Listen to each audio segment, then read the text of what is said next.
Bienvenue au cœur des JO de Paris 2024 avec Africa 2040.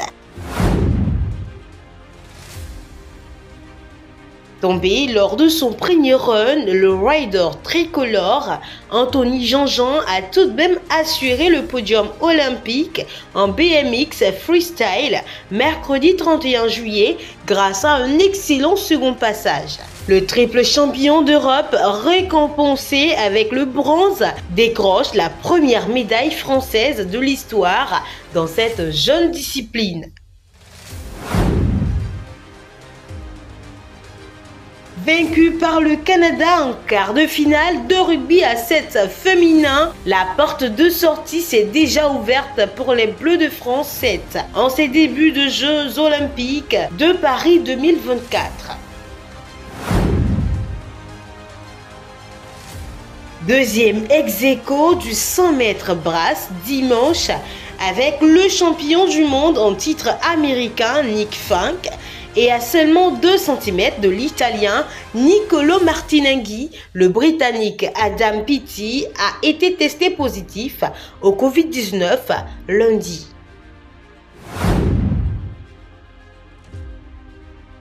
Après leur victoire inaugurale face au Brésil, les coéquipiers de Mathieu Strazel, auteur du panier de la prolongation, ont arraché la victoire face au Japon 94-90 en basket pour leur deuxième match de poule.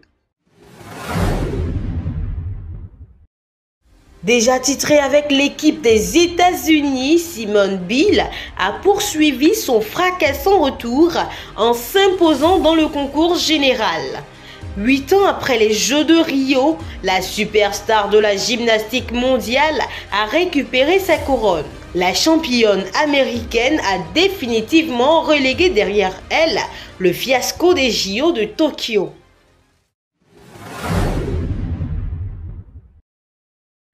Avec ses 27 médailles, dont 8 en or, la France pointe au 3e rang du classement des nations derrière la Chine et les États-Unis après les premières épreuves du vendredi 2 août. Mais la moisson à venir pourrait être énorme.